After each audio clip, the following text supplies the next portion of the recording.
शिमला का प्रसिद्ध street food शिड्डू।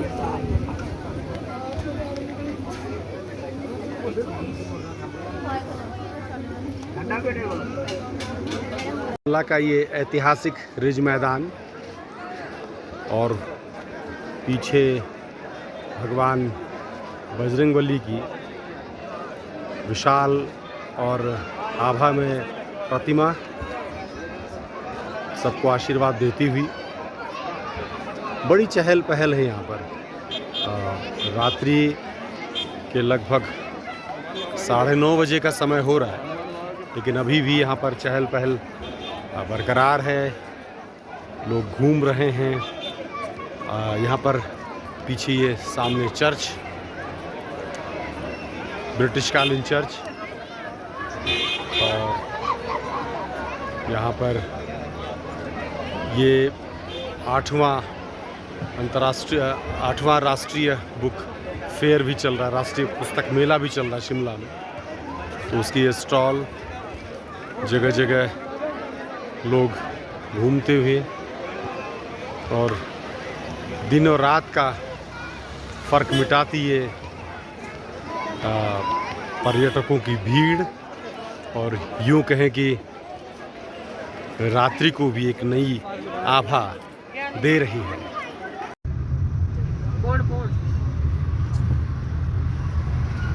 और पहली बार शिमला के आगे मनाली के लिए हमारा चलना शुरू हो रहा है।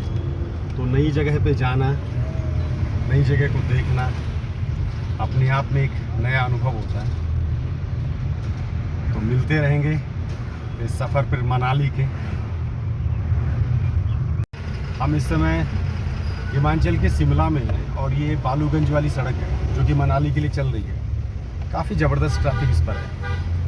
बड़ी बसें चल रही है जो कि हिमाचल पथ परिवहन की है, और व्यक्तिगत वाहन तो बहुत ज़्यादा है। लेकिन इसके बावजूद भी हिमाचल पुलिस की तारीफ़ करनी पड़ेगी कि वो इस ट्रैफिक को ठीक ठाक रूप से सुचारू बनाए रखे हुए। तो किसी पहाड़ी स्टेशन की जो पर्यटन व्यवस्था है उसमें उसकी पुलिस की बहुत अहम भूमिका होती है। तो इस बात के लिए हिमाचल पुलिस को साधुवाद तो देना ही होगा। मनाली जाते हैं ये सड़क के कुछ नमूने, कुछ नज़ारे। एक तरफ ऊपर ये हाईवेज के पुल बने हुए हैं, टनलें बने हुए हैं, और दूसरी तरफ ये पुराना जो रास्ता है जिस पर अब अभी हम चल रहे हैं, इसका तकनीक और परिवहन का बेहतर सामंजस्य देखने को मिला।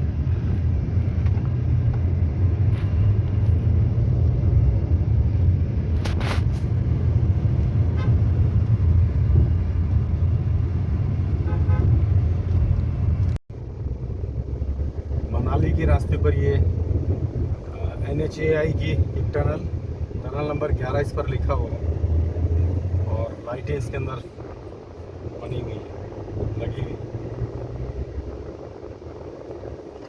तो सुगम कर दिया गया है इस पूरे रास्ते को। वाह! पहली बार इस तरह की टनल के अंदर चलना अपने आप एक सुकून दे रहा है। बड़ा अनूठा अनुभव। और प्रकाश की रेखाएं बल्ब के आकार में चलती जा रही हैं। सड़क की प्रतिछाया लाइट के रूप में दिख रही कि किस तरह की सड़क के मोड़ है। काफ़ी लंबी टनल है। ऊपर ये एग्जॉशन के लिए कुछ पंखे भी लगे हैं, एयर एग्जॉशन के लिए। और शानदार ये रास्ता जो होने जा रहा है। अभी तक कौन कह सकता कि 1.5-2 किलोमीटर पहले बिल्कुल बहुत धीमे धीमे ट्रैफिक चल रहा था, और अब ये तेज़ रफ्तार गाड़ियाँ निकल रही हैं इस टनल के बीच में से होकर के। अब ये कुछ ऐसे दृश्य होते हैं जिसके द्वारा फिर पूरे यात्रा की थकान मिट जाती है। बहुत शानदार। अभी भी चल रही है ये टनल। बहुत रहा है कि जैसे कि कोई ये वातानुकूलित ये जगह हो।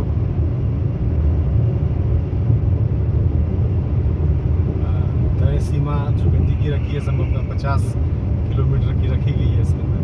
नदी भी एकदम से सीधी है और उन इंजीनियरों को, मजदूरों को बहुत बहुत कोटि कोटि धन्यवाद, कोटि कोटि साधुवाद। और उन हमारी राजनीतिक नेतृत्व को जिन्होंने इस तरह के कार्यक्रमों को आगे बढ़ाया है, उनको भी निश्चित तौर पर इसका श्रेय जाना चाहिए। तो तमाम वैज्ञानिकों को, हमारे राजनीतिक नेतृत्व को, हमारे इंजीनियर्स को, हमारे मजदूरों को, सभी को जो इस कार्यक्रम से जुड़े रहे हैं, उन सबको बहुत बहुत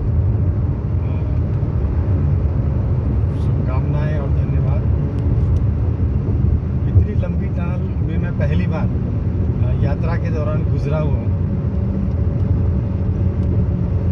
अब ये कितनी लंबी होगी इसको मुझे गूगल पर देखना पड़ेगा, नेट पर देखना पड़ेगा। मेरी जानकारी इसके बारे में भी है नहीं, तो वो मैं बाद में अपनी जानकारी को अपडेट करूँगा। और जहाँ तक मुझे लग रहा है एक टनल शुरू होने के बाद, पूरी होने के बाद दूसरी टनल भी मुझे शुरू होती हुई सी दिखाई दे रही है।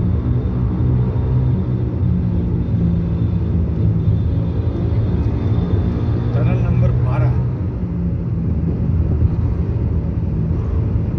एक टनल के बाद अब ये एक टनल पूरी हुई, टनल नंबर 11, उसके बाद ये टनल नंबर 12 और फिर वही एहसास।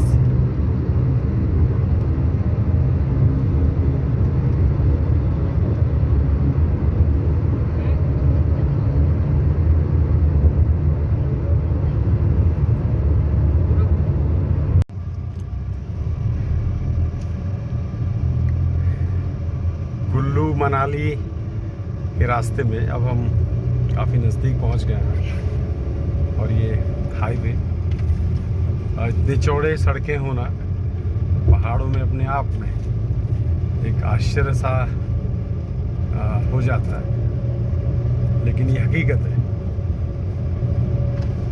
चारों तरफ बहुत शानदार नज़ारे। ब्यास नदी के पार ये खूबसूरत सा पहाड़ी शहर कुल्लू काफ़ी दूर तक फैला हुआ है। ऊंची ऊंची पहाड़ियां हैं, नीला आसमान, कुछ बादल लगे हुए, और ये कुल्लू ऐसा लगता है जैसे कि प्रकृति के बीच एक संस्कृति बसी हुई हो। और ये हॉट एयर बैलून जिसके अंदर हवा भरी जा रही है, और अब इसमें नीचे से इसको गर्म करके धीरे धीरे इसमें गर्म हवा भरी जा रही है। तो काफ़ी बड़ा आकार ये ले चुका है। और अब इसमें जो साहसिक खेलों के शौकीन लोग हैं वो बैठेंगे। धीरे धीरे इसका आकार बड़ा हो गया, शुरू में काफ़ी कम इसका आकार था।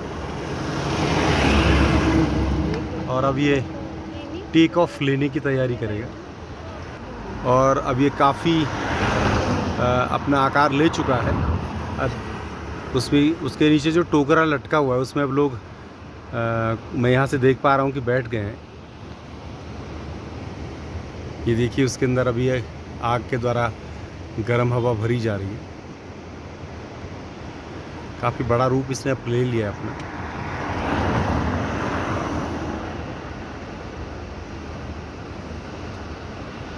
और अब ये टेक ऑफ इसने कर लिया है। धीरे धीरे धीरे धीरे ये टेक ऑफ कर चुका है।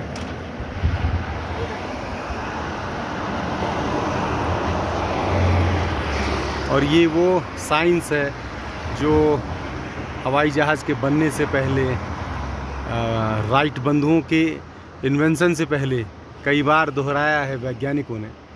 तो धीरे धीरे हम देख पा रहे हैं कि अभी कुछ आग की लपटें इसमें गर्म हवा भरने का प्रयास कर रहे हैं। और गर्म हवा के साथ साथ ये ऊपर को उठ गया है। अभी हम देख पा रहे हैं कि इस पे कुछ रस्से भी किनारे से इन्होंने बांध रखे हैं ताकि ये बहुत ऊपर न जा पाए। और एक प्रकार से ये साहसिक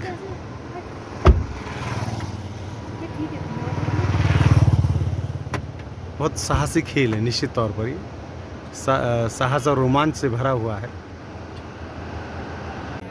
मनाली की माल रोड का ये दृश्य, ये खचाखच भरी भीड़, ये बताने के लिए पर्याप्त है कि भारत में पर्यटन कितना बड़ा उद्योग है, और साथ ही कि पर्वतीय जो स्टेशन हैं, हिल स्टेशंस हैं, उनकी पर्यटन में क्या भूमिका है।